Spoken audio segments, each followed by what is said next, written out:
6.5%, was it? Is that what the current odds are of the Stanley Cup? Well, and if you look at the round-by-round progression, the Stanley Cup favorite is the Vancouver Canucks. Like, what a time to be alive! Talking you through every goalie controversy, scoring slump, and draft lottery bust, this is the C4 Podcast on CanucksHockeyBlog.com. Here they are, the best starting lineup we could afford under the salary cap. Chris, Matt, Anna, and Adam. Welcome to another episode of the C4 Canucks Hockey Podcast, brought to you by the Full Press Coverage Network and CanucksHockeyBlog.com. I am Chris at Lightforce, joined virtually by the phenomenal Anna Forsyth at eForsyth03. Welcome, Anna. Hi, Chris. How are you doing? Are you enjoying the Vancouver winter that is now upon us? You know, I kind of am. I mean, to be honest to those who don't actually know the weather we have been experiencing here in the Pacific Northwest or Vancouver, summer ended like 2 days ago. Yeah. We had up to that point like less rain than they had in Las Vegas since like July. And now, to the point that you've raised, winter has shown up. Mm-hmm. Fall was like for about 3 hours, and now we're getting rain. But I kind of like it. Like there's that real strong scent of petrichor out there. Everything feels fresh, which it hadn't felt like in forever. Next week is when I'll start complaining about it. Yeah. I mean, we can see the mountains now because the smoke has been cleared by the rain. And that's actually the biggest thing for me. The smoke was driving me nuts. Honestly, it was pretty bad. And if we're solely talking about the weather, I am enjoying the winter. If it is the winter of our discontent and talking about the start of the Canucks season, less so. Well, and that's actually what I thought you were going to ask me. Am I enjoying this, Vancouver Canucks, not the Vancouver weather? Because if you happen to be a Vancouver Canucks fan, like you and I are, it has been a rough start to an NHL season. I mean, just thinking back a week, we were complaining that the Vancouver Canucks couldn't hold on to leads. Well, we've since learned the Vancouver Canucks also don't do well when they give up early goals too. In fairness, since we recorded, they have gotten themselves 2 points. Loser points.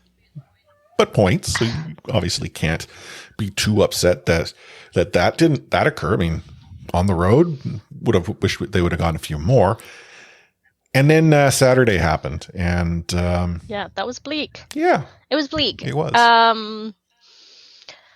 Obviously, we talk about the Canucks fans like being the most rational fans in the NHL. We know this. Very rational. But yes, it might look mildly hysterical that the fans were booing at the end of the home opener. You know, it's one game at home. They've been on the road. That's a tough way to start the league. It's a tough way to start the season. And they've already thrown a jersey on the ice.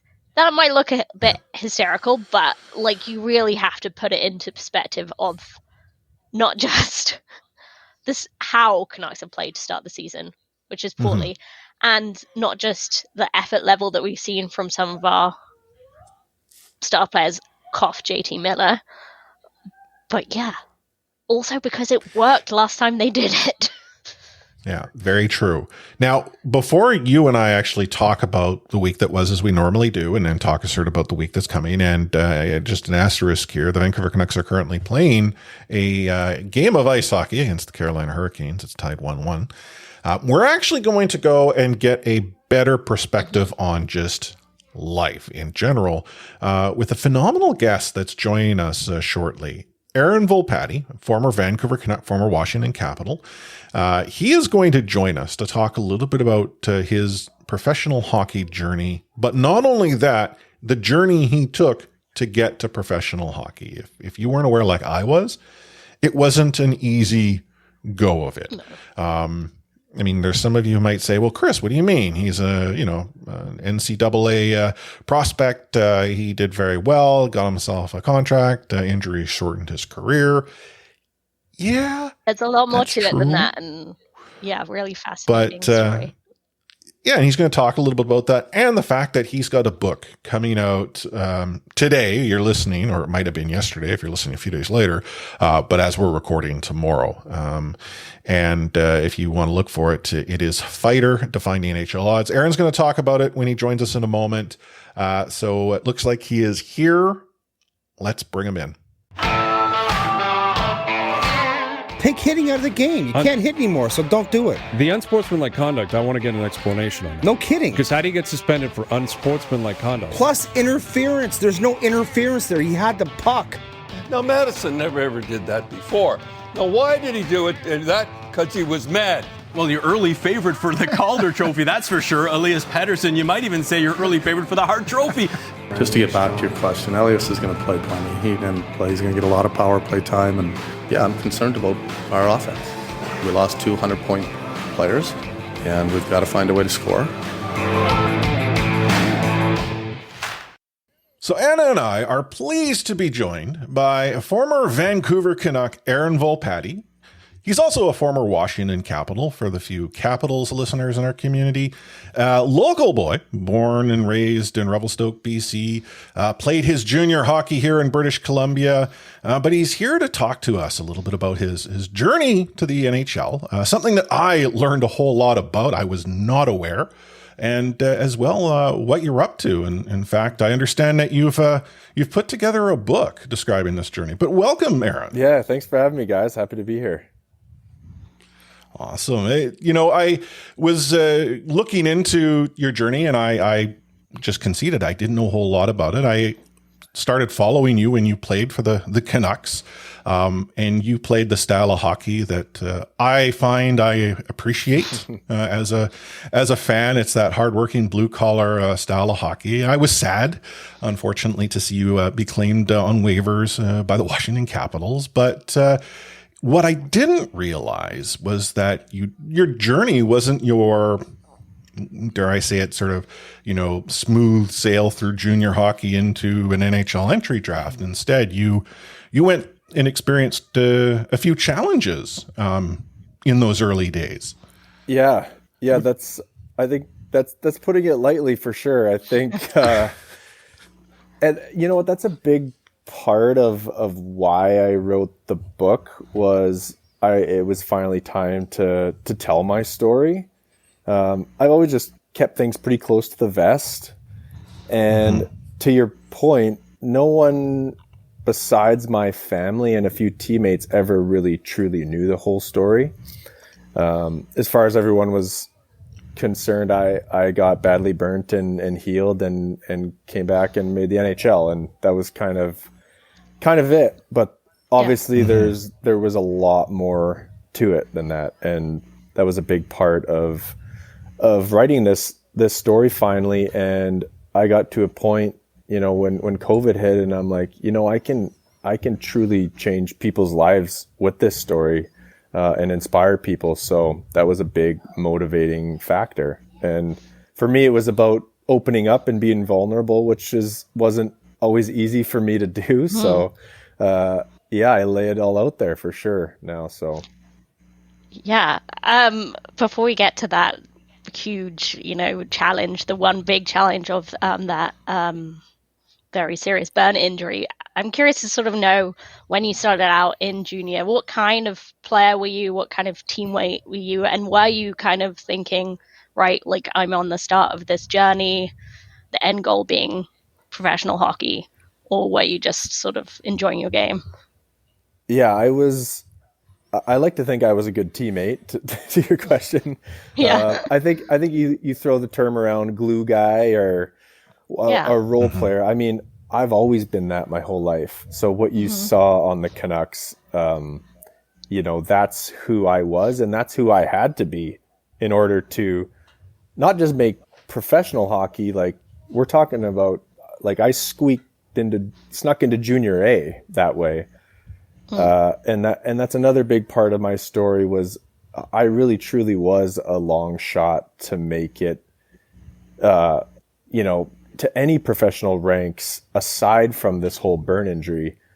I really wasn't that good. I wasn't. I mean, I was above average, sure. But if you're talking about, little town of Revelstoke, yeah, I was a good little hockey player, but, I got cut from select teams and played house hockey and snuck into junior A as a fighter. And that was when, intimidation, this was in the early mid 2000s, the game was a little bit different then. And intimidation was a big factor. And, I provided some of that with my style of play. And I mean, I had one goal my first year at junior A. So I had no reason to think about pro hockey, really. I mean, I was always chasing the NCAA scholarship. That was always my NHL. So yeah, but to go back, I definitely was always that type of player. From an early age, I loved to hit. That was my thing. I could always skate and hit, and then the fighting came after that. Sorry, just one more, Chris, before you jump in. Just like you talk about your value as like a physicality, like as a physical player, as a fighter. Was that kind of going through your head when you're in the hospital, when you're recovering, that, this is my only value is my body, essentially, and that's kind of been compromised? Yeah, I think yes, to some point. I think, and I talk about this in my book, I was lucky enough to be I had a predisposed exposure to grit, I think, with my dad especially, and just the way I was raised. And, we were always taught to work harder than anyone else, no matter what. And, and yeah, I think I had that. And I think that gave me, a head start there. To answer your question specifically in the burn unit, I had a very defining moment in the burn unit that, I mean, do you guys want, we can get right into the meat of it if you're not. But yeah, so when my first 2 weeks in the burn unit were not very good. And what I mean by that is obviously there was a lot of pain first of all. And I remember the first few days were pretty foggy. I don't remember a lot. I was, wrapped like a mummy. I was, in a morphine coma, and it was just a big blur. And I remember a few days in, the first time I was able to talk to the doctors, the first thing that went through my head is, can I play hockey again? And like I said, I was chasing that NCAA scholarship. I had just finished my second year in Vernon, and I had yet to talk to an NCAA scout because, again, they weren't really recruiting fighters. But I figured, hey, if I can just, I added some layers my second year, if I can add a little bit of offense my third year, and, I was confident I could get a scholarship somewhere. Maybe it was Div 3, right? And so I asked this doctor, and I say, we have camp in 4 months or 3.5 months or whatever it is, and I need to be able to play, and I'll never forget the look on his face, and he just kind of froze. And it was a look of, this poor kid thinks he's going to be playing hockey in a few months. And he just said, listen, these recoveries take years, not months. You're going to be in here well into the summer, and let's just focus on your recovery. Maybe we'll look at getting you on a pair of skates in a couple of years when your recovery is complete. And so that was it for me. My career was done as far as I knew it. And it was a really mixed bag of emotions because, yeah, I was depressed, and I was down, and obviously in a lot of pain of my, my current reality. I had to kiss that chapter goodbye, and my hockey career, for whatever it was at that point, was over. But I was also on the flip side, also thankful, I'm going to make a full recovery. My face isn't going to be, super scarred, and the grafts aren't going to be over my joints, which could be a major complication. I was going to have some pretty gnarly scars and a long journey, but I was going to make a full recovery.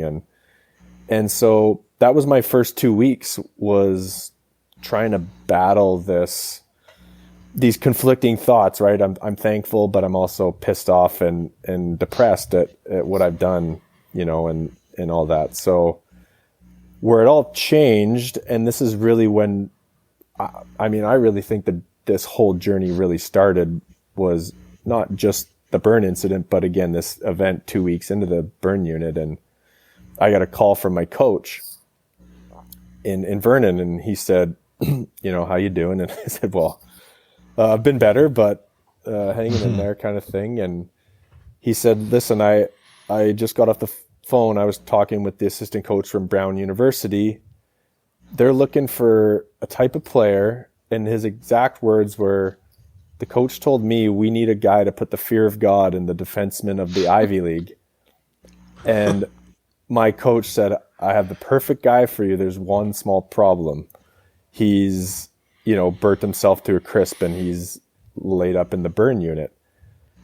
So this is what my coach is relaying to me. And he said, listen, I know you got the time. Give the coach a call.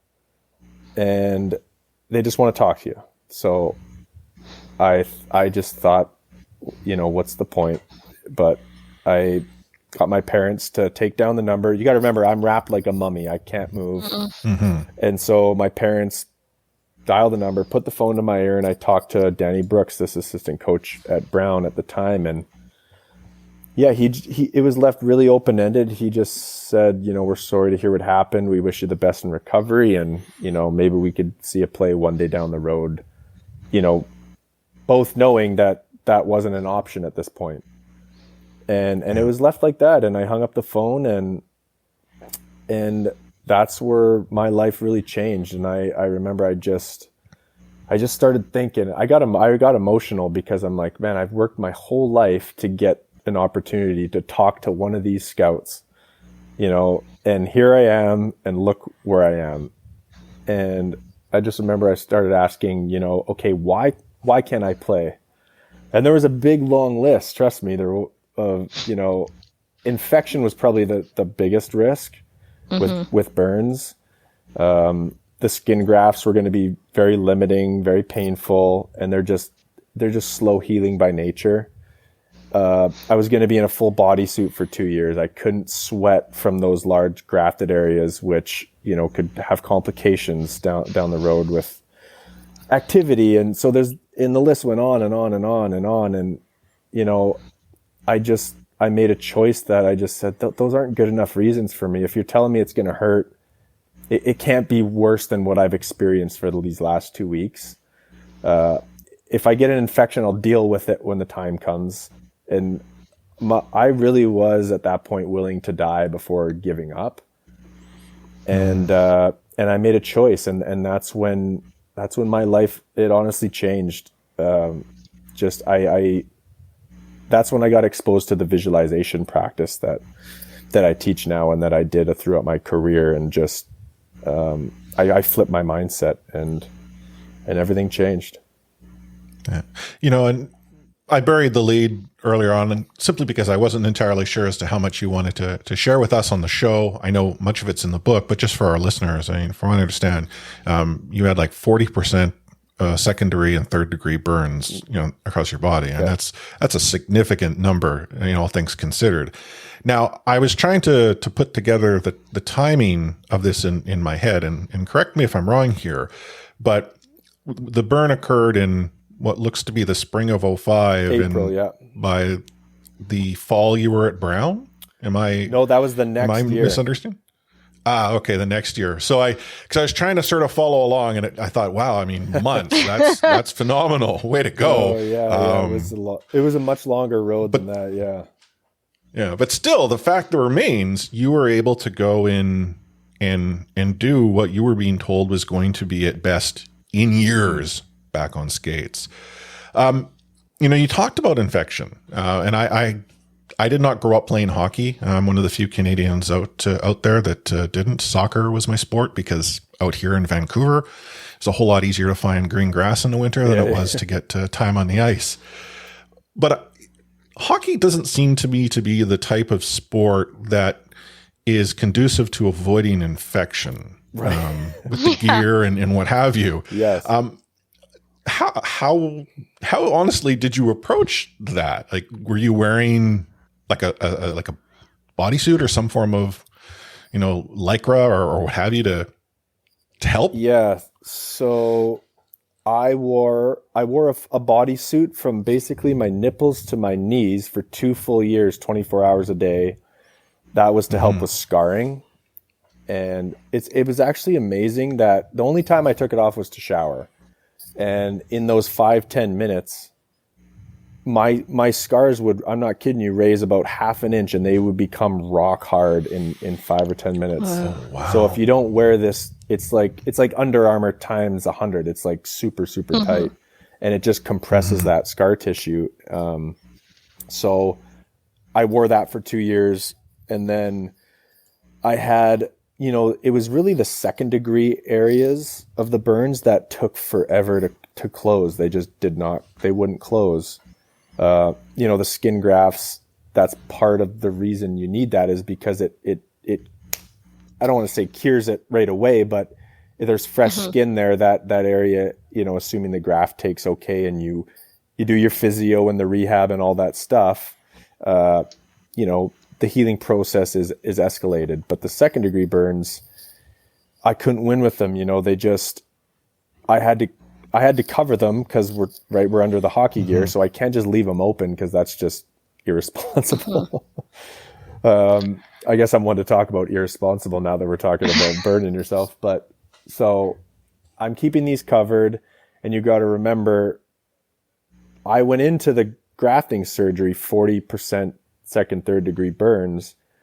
Well, when you get the grafting procedure, that number essentially jumps to 60-70% because they got to take skin from the parts of my body that aren't the healthy burned. areas. And that is effectively a second degree burn.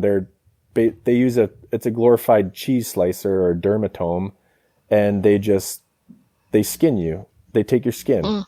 And so, so now I have those areas that are still healing. So I'm covering those with sleeves. And I mean, if you would have seen what I looked like under my hockey gear that fall, I don't even know what words to say. But there would have been people's, with mouths open, agape. And I mean, the doctors were right. I had no business playing hockey. They really were. I just, again, my mindset was, you better shoot me before I stop, kind of thing. And yeah, that's a pretty extreme kind of mindset and choice to make at like 19, 20, that you've got to continue. Otherwise, you'd rather die than give up. What were your parents' reactions? What were your coaches' reactions when you came back to play? What were your teammates' reactions as well? Yeah, the first time I talked to my parents, really talked to them, aside from the daily grind. They were there my whole stay in the burn unit, but it was about 3 weeks in, and I still hadn't got my grafting procedure in the hospital, but I could get wheelchaired around and finally go outside, which was I didn't breathe in fresh air for 3 weeks. So, and I'll never forget the moment my dad wheeled me out. And this was when, the first week, my parents didn't know if I was going to make it, kind of thing. Right. And, that once the dust kind of settled and we got into the world of recovery and healing, I just remember sitting outside all wrapped up. And by this time I had this new mindset and I had new life. And my dad just said, you're going to be okay. We're going to be on the other side of this. And I never really told anyone my plan until I talked to my dad that day. And I just said, I'm like, Dad, I'm going to be better than okay. I'm going to walk out of this hospital and I'm going to get a scholarship to Brown. And I think he was very, not maybe doubtful, but hesitant because I think, everyone knew what I had in store for me in terms of recovery.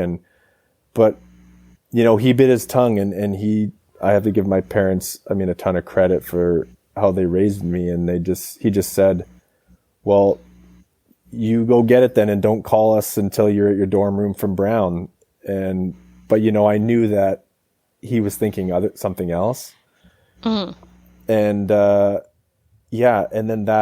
and then the journey started, and then I got out of the burn unit, and it was tough for them to see me put my body through what I put it through. I mean, that summer and that fall were really rough. Again, I shouldn't have been playing hockey, and I had kidney stones, I had appendicitis, I was on crutches, I couldn't walk. You name it, I had it that summer, and I was holding on by a thread to get that scholarship when the assistant coach from Brown finally came to watch me. I committed and I hung him up the next day so I could recover. But wow, I mean, so first of all, I've had kidney stones. I know that pain, but I'm not. I'm not thinking it's anything like what you would have had to get through just to get to that point, and then continue beyond that. Like they're not fun. I'm just hearing. Well, yeah, I'm not trying to like, oh, hey, Chris, can feel your pain here. No, but they suck. I'll give you that. I mean, it was more my body was just fighting back and saying, whoa, you need to chill here because we're trying to recover from a major burn surgery and you're doing this.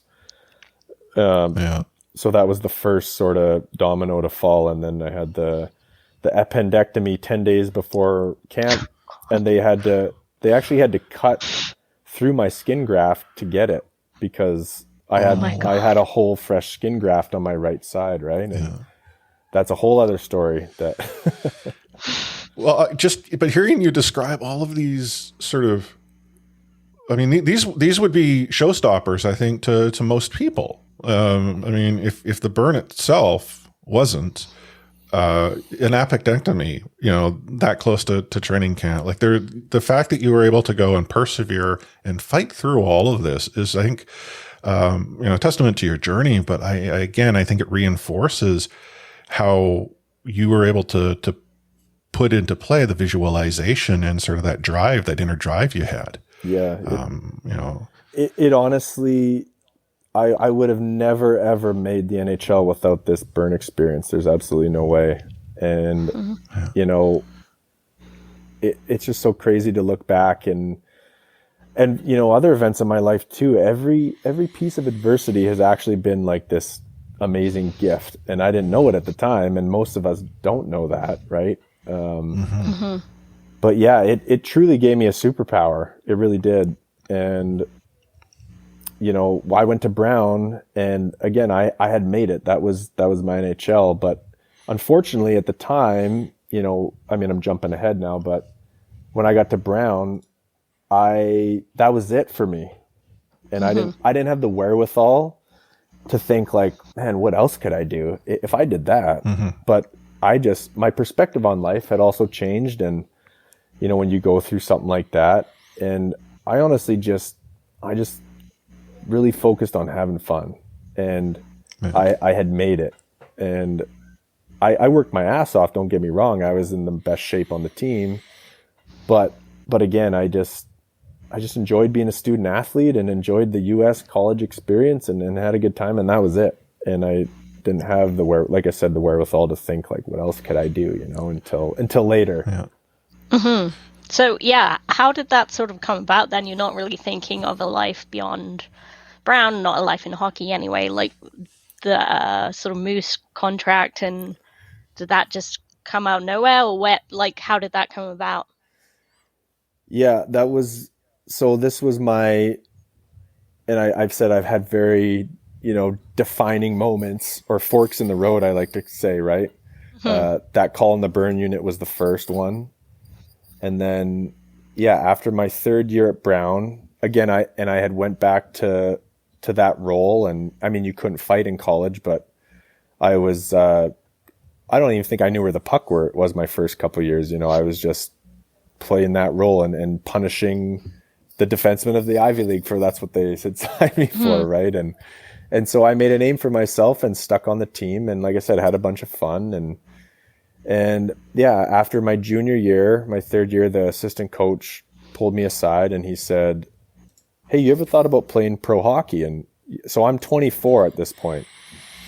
And I think I laughed in his face and I said, I literally have not thought about it. No. And, and I remember I went home that night and I just started thinking, I'm like, like if I can do that, the burn unit, and come back from that, why couldn't I go play pro hockey? And then I thought about the NHL and what he had told me. And he said, some AHL teams have been asking about you. I've never seen anyone be able to hit like you can hit. And I think, if you really work on your game, you could have a good 5-10 year career in the minors, and who knows, maybe get a crack in the show even. And I was like, holy shit. Wow. Okay. And, so I made a choice that day and I said, again, if I can make that journey from the burn unit to even come back and play hockey, then yeah, why can't I play in the NHL? And I decided that day I was going to play in the NHL, and I had to go back to what I knew with the mindset. And that's when I had to give myself a quick forgiveness there and be like, how did I let this go for 3 years and not have that mindset? And so I went back to that visualization practice and lived in this, essentially I lived in a different reality and just visualized the one I wanted and manifested that. And I always say created a movie. So I wrote and directed this movie of what I wanted my life to look like. And I lived in that reality. And it was just so crazy how much power it gave me. And so fast forward 6 months maybe, and everything just snowballed. And people think, if you look at the stats, my last year at Brown, that, Aaron just, he figured it out or got lucky. And there's a lot more to it than that. And yeah, in 1 year, I went from no one in the NHL knowing who I was to, probably being a top 5 NCAA free agent, really, in that last year, because I had added that offensive element, right? And then you factor in, I was almost 25 years old. I was 215 pounds. And I'm playing against 18-year-olds that are 160, 170 pounds. There was some pretty bad injuries there. and not that I don't advocate for hurting anyone, but that was just part of the game, right? And my mindset was get out of my way or get your head up. And that it happened. It honestly, I came out of nowhere, really. So I have to ask, being from Revelstoke, were the Vancouver Canucks, your quote unquote favorite hockey team at the time? Or, I do appreciate that there are those who live in BC that might cheer for a different team. I know of someone who cheers for the Flames. I don't know why. If that's yourself, I apologize. No. Yeah, I was a diehard Canucks fan. Yeah. Like from a young age on the little ponds, pretending I was Pavel Bure, he was my guy, Stanley Cup finals, those kinds of things, right? As a kid. And I remember the Canucks even had their training camp in Vernon in my first year with the Vipers. And I just remember thinking, so I was 18 at that time, and just thinking, how far of a possibility, they were just these giant gods in my mind, and I couldn't be farther from that. And yeah, I don't know. It's just so crazy. I look back now and I just think have I been manifesting this my whole life and I didn't even know it, and what are the chances of all the 30, I think there was only 30 at the time, 30 teams. And right, because I was a free agent, I could have signed anywhere, and I had offers from tons of other teams, and it could have been anywhere. And it's been a crazy ride to Vancouver of all places. And again, even with the burn unit, walking out of those I got wheelchaired out, but going through the burn unit doors in 2005, again, the NHL was never even a thought. Of course it's a dream like any kid, but I wasn't naive. I knew what I was and where I stood. And and 5 years later, I'm on the Canucks. Like it was just a crazy journey. Mm-hmm. I mean, you must have. Oh, go ahead, Anna. Oh, sorry. Yeah, you must have thought like any sort of setback you were having in Manitoba, in Vancouver, like, you know, small injury, whatever. Did you think, oh, this is nothing? You know, I've done my huge obstacle. This is it now, or were you just thinking, okay, I have the tools now, like I have the visualization tools? Were you consciously thinking that, or was it just something that sort of came naturally? Yeah, I definitely never let that practice go after, you know, when I signed that contract with Vancouver. I mean, even before that, because I mean, by Christmas of my last year, I knew I was going to sign an NHL contract. I got off to a good start, and there was a ton of interest, a ton of talk, and I had an agent finally. I never had an agent until then. Mm-hmm. So, yeah, I knew it was going to happen, and I just thought, wow, like, again, I can't believe I let this practice go. And so, yeah, that definitely, you're right, any adversity I experienced down the road, you know, I could always pull from those past experiences, right? And use those techniques to not only, you know, help me overcome that, but even be stronger, right, for it and have that growth. So yeah, it was, and you want to talk about, you know, even getting into the NHL and the anxieties that a lot of guys will tell you with the fighting and trying to expand your role. I mean, it was already, you know, really, really difficult. And I don't know what I would have done if I didn't have this practice of that visualization, right? And all that. It helped immensely. Definitely.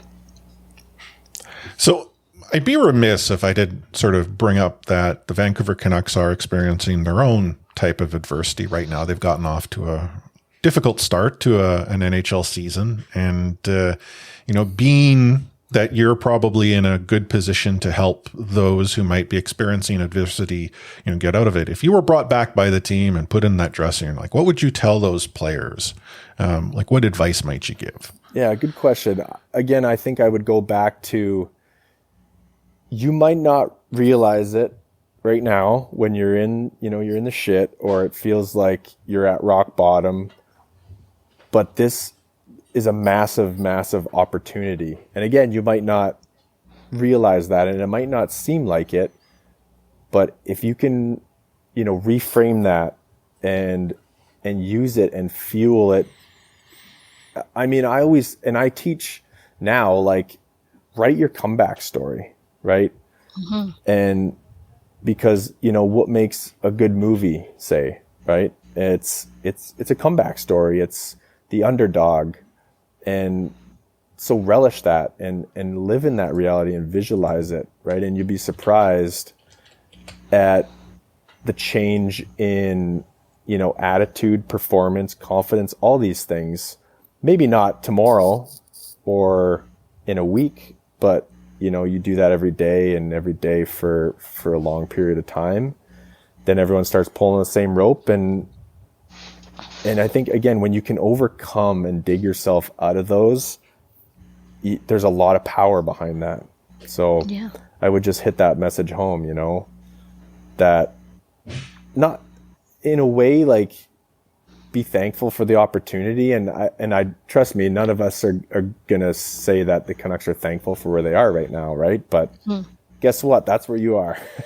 Yeah. And there's nothing you can do about it, or nothing you can change in the past. Right. So I would just say the story could be that much sweeter based on where we're at. Right.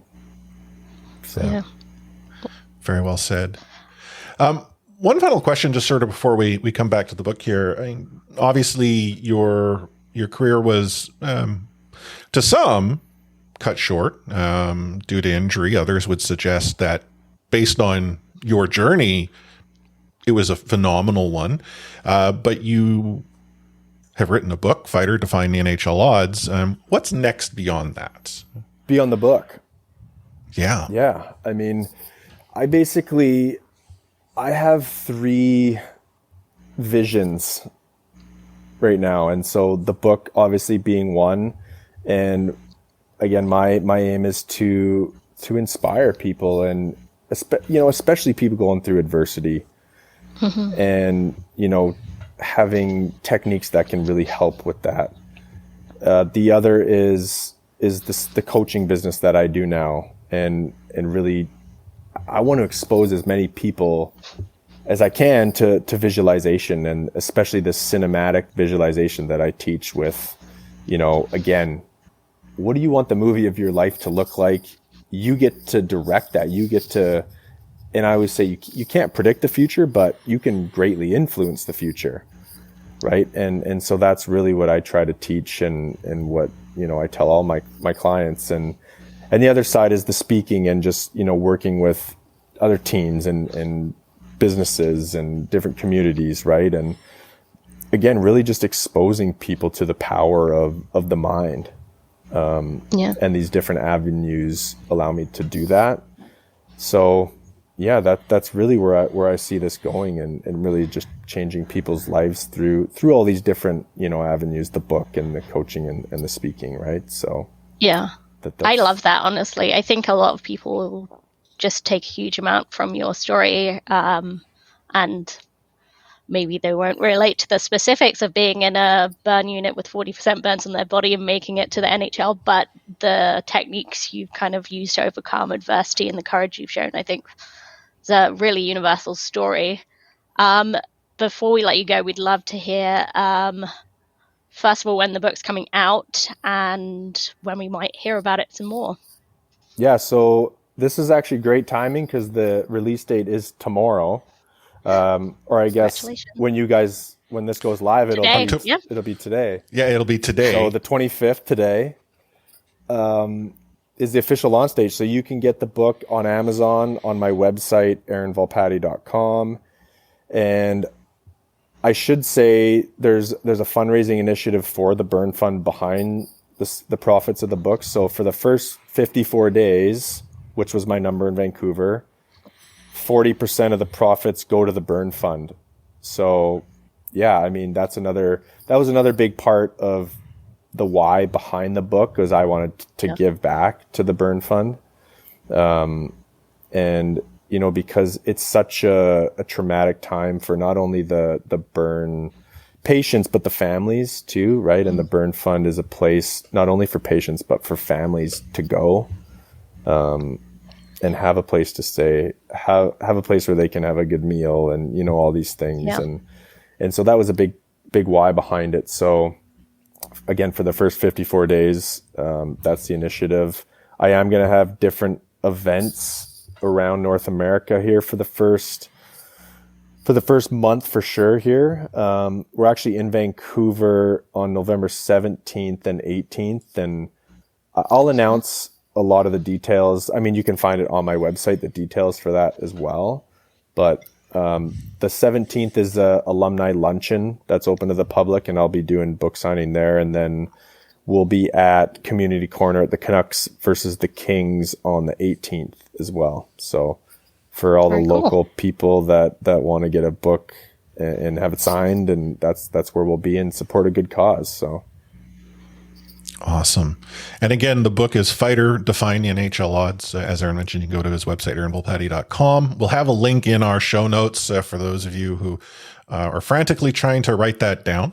But Aaron, thanks for taking time and joining us and telling us a lot more about, not only your life experience, but the journey that you took and being so candid with us. Yeah, thank you guys. That was a blast. Thanks for having me. Thanks. We'll be right back. You're listening to the C4 Canucks Hockey Podcast, brought to you by the Full Press Coverage Network and CanucksHockeyBlog.com. Oh my goodness. I wasn't expecting that level of sort of candor about everything that Aaron went through. Yeah, it was certainly deep insight into sort of the mindset, the lowest of lows that he was in and how he overcame that. And it kind of brings things to perspective about, myself as a fan, I mean, I look at sort of everything that the Vancouver Canucks have been going through just in the last 2 weeks, and it's like, oh man, this is nothing. This is at the end of the day, it's a sport. There isn't anything bigger. Despite me trying to go and say kidney stones, yeah, man, fist bump, I can relate, which was awkward. I know. That's fine. But we actually asked him sort of after we had stopped recording, as to how much he's sort of been paying attention to the Canucks and that, and he had said not a whole lot. But we had said it's been a tough go. Jerseys have been hitting the ice, and it sort of caught him by surprise that that's happening. But you had alluded it to in the intro. I mean, if you watched one game last week and it happened to be the home opener with the Buffalo Sabres in a town, you had a very disgruntled fan base in that building. One might say they were ornery. You would say that. I would. That is a good word to describe the sentiment, is it not? Yes, it's just a word that you like using a lot. Ornery. I'd even said, okay, if the Canucks see this one start to get out of hand, it's not going to be pretty. Yeah, you did. And that at the end of last week. Elliot Friedman even pointed out, I think it was during like the second intermission, might have been even at the end of the game, where he's like, earlier in the game, so yeah, I was actually surprised. The Canucks fans, they were very supportive of the team and the player entry and the coaches and the team staff introductions and all of that. But I think people disregard the fact that Vancouver Canucks fans are actually very intelligent, but also very demanding. Yeah. And what has been going on with this team for however long now is what's resulting in fans throwing jerseys on the ice. And I to say jerseys, it wasn't one. It was three or four jerseys by the end of that game. This is a team that's got some problems, and it's not like, oh, if we're healthy, we're certainly adequate. Yeah. I think the thing is, you kind of hit the nail on the head there with the sort of the fan base. They've kind of been told, almost like spoken down to in a way. It's like, oh, no, we don't need to sign a new decor. Like, we're good with what we have. And we've been told that for a few years. Or like, Jim Benning is a fine leader and he's going to take us where we need to go. Whereas Canucks fans were saying, I'm not sure that's true. I'm not sure we do need to sign a defenseman from Arizona for 1 billion years, even if it helps us get rid of some somewhat troublesome contracts. Like, I don't know if we do need to sign a 6'10" defenseman for $6 million a year, but management said, yeah, we do. And it's like, so it's kind of that build up of frustration over not just the start of the season and the off season, but like a few years, I think. It's definitely been frustration that's building up over the course of a few years. Frankie Corrado, who you happen to be a big fan of. He had actually commented a couple times. He's been on a couple of different shows, and he had said that, he was talking about sort of Canucks Twitter and Canucks fans, and he's like, there's a thing about, Canucks Twitter and Canucks fans is that people go and say that they're not that bright. And he's like, no, it's actually quite the opposite. They're very intelligent. They will go down those rabbit holes. They will dig into things, and they will then come back with the data to support these theories. And it's like, wow, like they might be onto something. And, he went on further to say over the last couple of days that, this is a very, understanding fan base. If you tell them, hey, it's going to be a couple of rough years while we go through and we rebuild, or here's what we're doing, they will accept that. In fact, you need to do that. You can't go and say, oh, we're 2 years away, and then 2 years later say, we're just 2 years away. No. You said that. You said that 2 years ago. We told you were more than 2 years, but you told us 2. That's all we're giving you. And so I think that we're sort of seeing a shift in some respect. Like Jim Rutherford was on After Hours, and he had talked about how, yeah, maybe we're in a rebuild now, but that was after providing the, fans, they're not wanting this rebuild.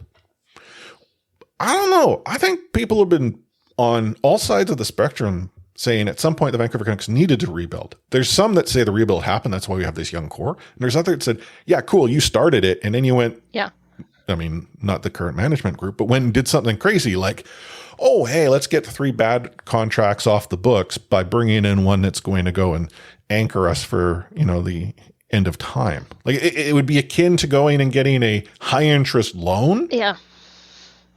To take care of the debt you were going to be paying off by the end of the year anyway. Yeah. Just to amortize your future. Yeah.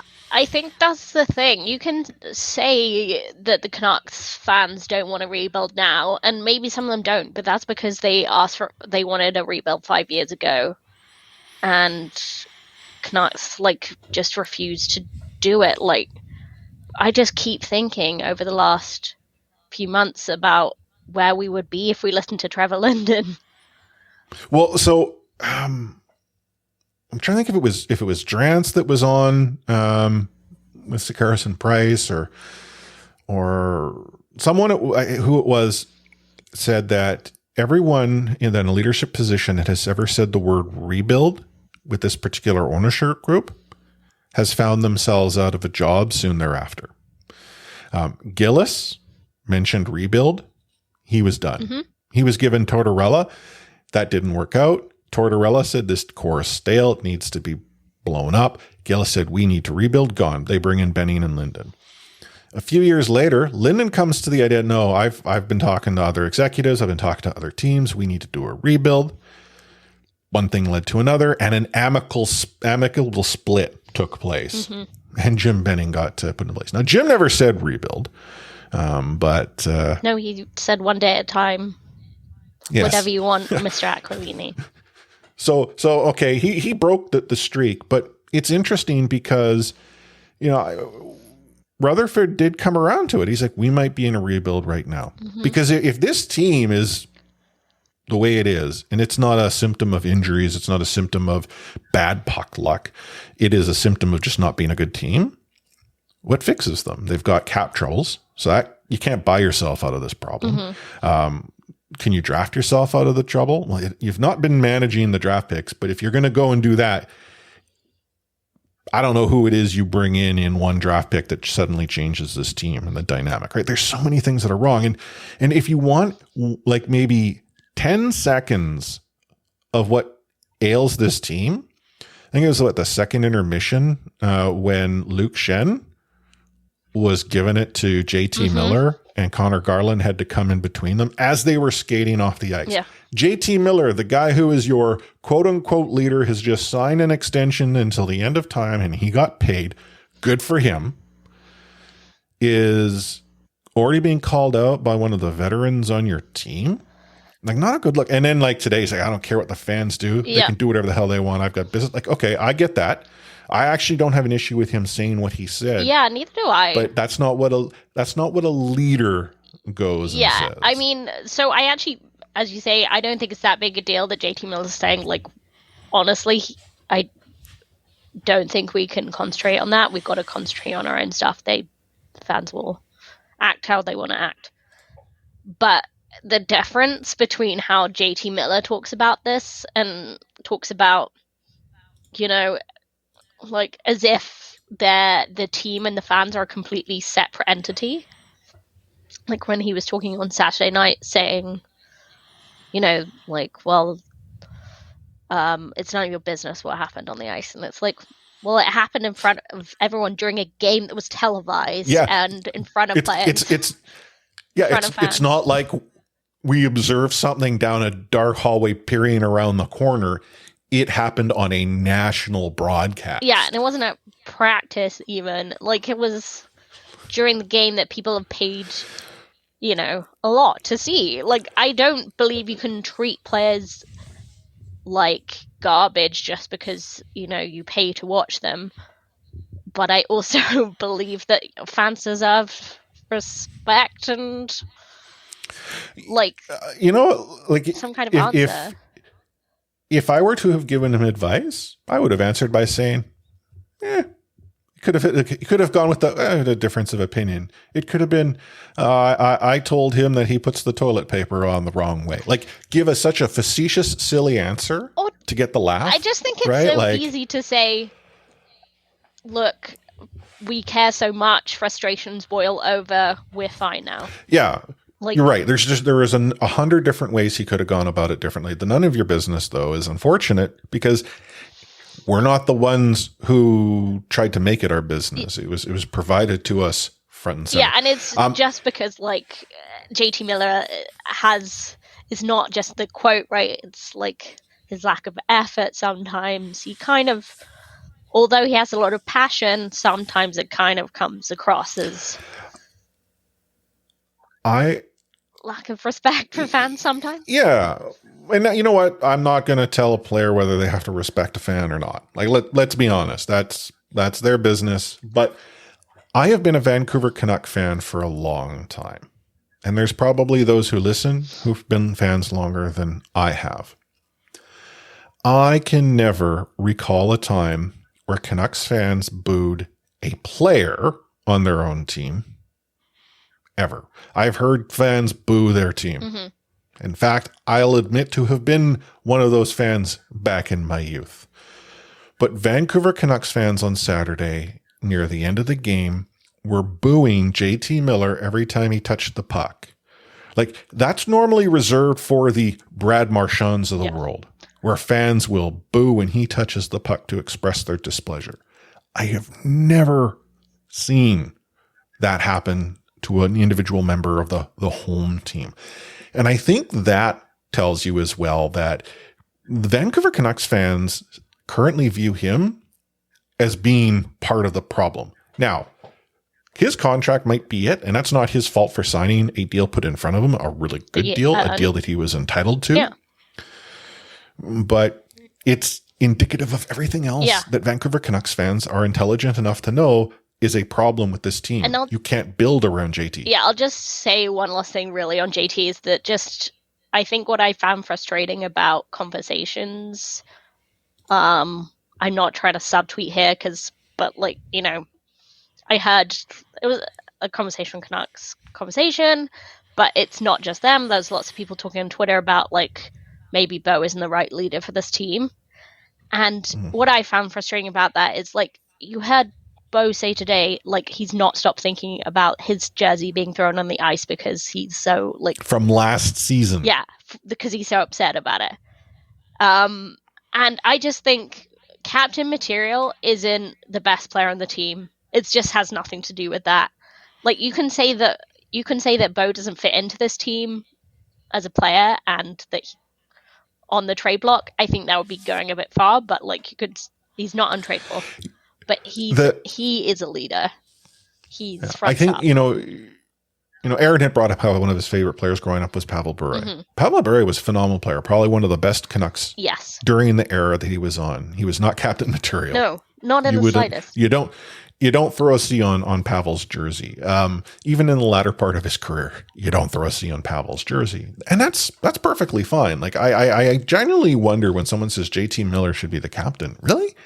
I'm not entirely sure that's the guy I'd want to have the seat. I would much rather throw it on the jersey of Luke Schenn, and it's how a player positions themselves within the construct of a team, how they carry themselves on the ice, their ability to articulate themselves. Like a captain can't come out and say it's none of your business. No. And I think Bo's a perfect example of this. I mean, this is what I said in my sort of fans give 2 cents in the province, was that he's the perfect captain, loyal, kind, and boring. Because honestly, that's what you want from a captain. Yeah. So, what's not loyal, kind, and boring is the start to this third period. The Carolina Hurricanes have scored 2 goals in less than 2 minutes. Oh God! Yep. So they have. Yeah. 50 seconds in, and just over 30 seconds later, Jesper Fast. So things aren't going very well tonight for the Vancouver Canucks in their second home game. It's not over; anything could happen. But looking ahead here, I mean, we've been going off on sort of what ails the Vancouver Canucks. They head down to Seattle on Thursday to take on the Kraken. A Seattle team that's just beaten the Cup champs recently. Yeah. And then they come home to play the Penguins the following night. So the Vancouver Canucks do get a couple of days off before. I don't know if they're going to head down to Seattle on the 27th, the night before, like when it would be. But like at this point in time, how you fix this Canucks team, I'm genuinely wondering if it's a change. And I have. Did you hear the comment that Rutherford made about Bruce Boudreau during After Hours? Remind me what he said. So Scott Oak had asked, like, oh, was there a reason why, Boudreau didn't get an extension? And Rutherford had said, well, we weren't, something along the lines of, he's actually in the second year of a deal. When I came on board, I thought it was only 1 year. So really, he has been extended into this season. And the team took the option. No, but here, the weird thing is that the way he positioned it was like, well, he was the coach last year. He wasn't necessarily the coach this year. Like it was the weirdest thing. This is what happens when you watch it in a bar with subtitles. Like, this is me trying to figure out what happened from Twitter, and yeah. The response almost made it sound, and like the way he responded, the tone and everything was that I thought I had this guy last year. Weird. Okay. It's an odd thing to put. Okay. Right? Like, yeah, do I think it's Bruce Boudreau's fault? No. I didn't think it was Travis Green's fault either, particularly. Yeah. Do I think there are larger problems at play than what's happening on the ice? Of course. Structurally, like cap-wise, whatever, and the injuries don't help. But even so, like, Canucks should not be playing this badly. No. On the note of injuries as well, Quinn Hughes, who you were playing, a million minutes a night, he's gone from day to day to week. Brock Besser went from a maintenance day to day to day. It's interesting how a maintenance day turns into day to day with undisclosed injuries. If the Vancouver Canucks as a team are constructed that one injury essentially to the blue line, one injury to the forwards is where the wheels come completely flying off, that's not a well-built team. Right. And yeah, the Canucks should just not have been in a position where they're having to play Quinn Hughes 25 minutes a night, and it's still not making a difference. Yeah, could you imagine how bad it would be if they weren't playing him, for half the game? Mm-hmm. And I will say there's been some questionable lineup decisions, let's be real. Like, we've talked about it, that one of the best players was Carl Burrows in the first, 5 games of the season, which, it's not, good for you, Carl, but that's bad for this team. And he got scratched. Yeah. Garland was playing well. He got scratched. Garland was playing he was one pretty good hockey. Yeah. If actually, and this is the thing about Garland. Garland has been, rumored to be a potential trade piece to try to help fix this team. He's one of the few players you have some flexibility to move, has a decent enough contract. Scratched. It's not like he JT Millered it. Both overtime games, JT did not look so good. And that's besides the fact that he had been on the ice for pretty much every goal against prior to that week. But JT doesn't get benched. No. Hoglander, scratched. Yeah. Little paper transaction now, but yes, they were in a tight spot with defense, because I hate that my terrible Notting Hill meme was correct, but yeah, Tucker, you belong in concussion protocol. Yeah. I don't want to be right about it, but no, but it's a sad situation, but yeah, I don't think he should have come back. Yeah. If there's one thing I am glad of, is that we led with the conversation we had with Aaron to start this show, because that was a good start to a podcast. I'm now kind of down. The fact that we're recording live and seeing that the Vancouver Canucks are down 3-1 that quick in the third period. I will say that what Aaron was saying about visualization, Canucks are in the darkest before the dawn moment of their movie, right? They need to write the... Can it get darker? it can because it's real life. But Yeah. in the sports movie, we're writing, or they are writing for themselves. Like, they go up from here. Is this the Ducks fly together moment? Is this the OG Mighty Ducks movie where they bring the limo out onto the ice and all the players pile into it and they spin around? They should have before what's his name's mom comes running out, and they should have all the team just stand up and say their name and their hometown, and then everything will be fixed. Yeah, maybe, but it's bad. Do you think something happens between now and Thursday? Presuming this game doesn't turn around? I don't know if we're quite there yet, only because the Aquilinis are so allergic to action. Well, I don't necessarily know if it's the Aquilinis being allergic to action. I think it's the Aquilinis being allergic to spending money. Yes.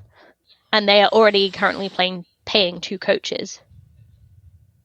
What's third? Fourth, or how many ever coaches? But I just, like, if this result stands, the Vancouver Canucks will have kicked off the season with 2 points over the course of their first 8 games.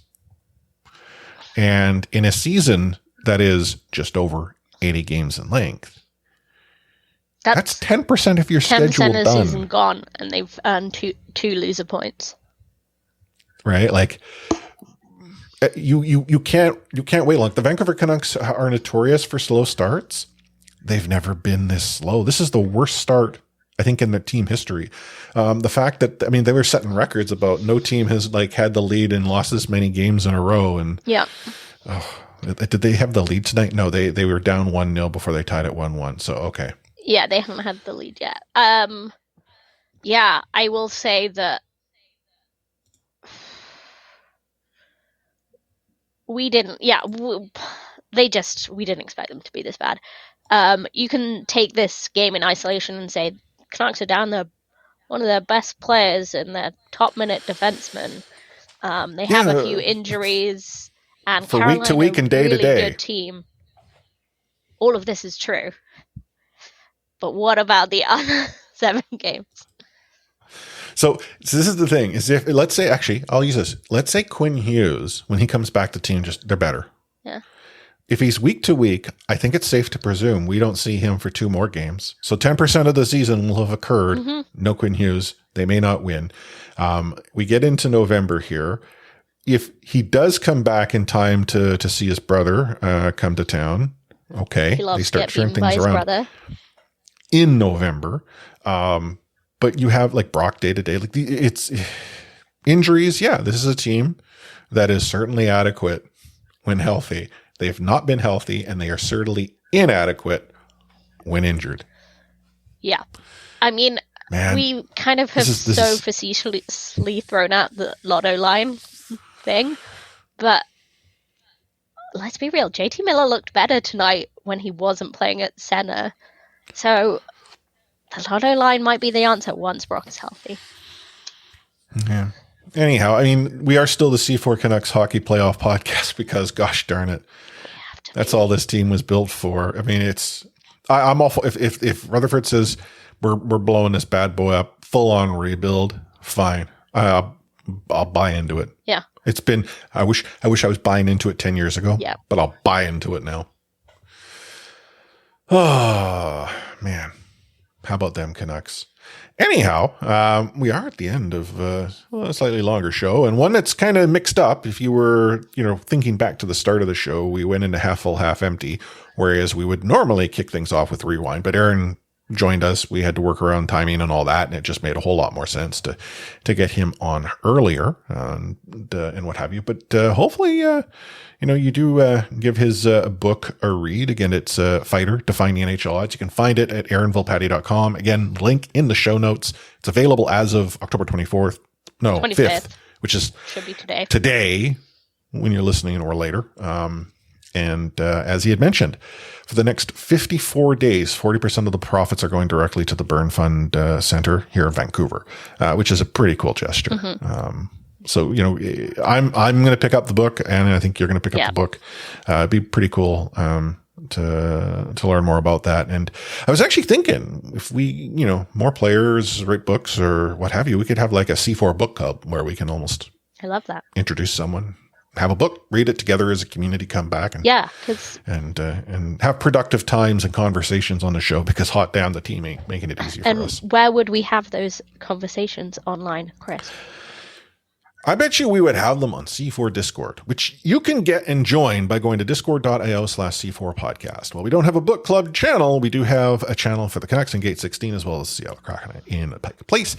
Nom is where all the food pictures get shared, and there is some glorious food that our community eats from time to time. And we do occasionally have a little off-topic banter as well. But Anna, maybe Discord's not for everyone. Is there any other way that they can engage with us? Yes, they can, Chris. We're on Twitter at the C4 Podcast. We're the same on Facebook. We might not post a whole lot on Facebook, but we are checking it because we know some people are only on Facebook. So if you want to drop us a line on Facebook, that works too. What we would also love to hear is your beautiful voices, though. So if you have a Canucks hot take, if you are the person that, or one of the 4 people that threw your jersey on the ice, tell us why you did it. Also, tell us how you have that much money to burn. And you can do that by going to speakpipe.com/C4 podcast. I made that up. Is that correct? No, that's it. Yes. That is correct. Off the dome. Yeah, well, you're getting good at this game here, huh? And as well, just a further note to patrons, we continue to say this every show. We're going to say it again. We appreciate your support. Your patronage is on pause. It's likely paused through to the end of the year as we look to find a more we're pivoting. conducive way to. Yeah, it's we're making changes. It just takes a while, and we want to make it It's like the Canucks. Change takes a while, and it's painful. We're just, but unlike the Canucks, we're not telling you it's just day by day. We're more like month by month. We're honest. Yeah. Yeah. Exactly. But any final words of wisdom there, Anna? That was just like an awesome chat with Aaron. Really good to get his insight. You can read stuff like online about, Aaron went through this at 19, and you think, oh God, that sounds terrible. But to actually listen to the stories, that was just amazing to hear it right from him. Yeah, and I second that. I mean, his candor in talking to us and describing everything that he went through was unreal. Like I would struggle to believe it if I had not heard it myself. Yeah. So, perspective is everything, and the perspective that he's provided us today is one that will resonate with me for a long time to come. But on behalf of Anna, A4603, myself, Chris at Lightforce, I'm signing off the C4 Canucks Hockey Podcast, brought to you by the Full Press Coverage Network and CanucksHockeyBlog.com with We Out.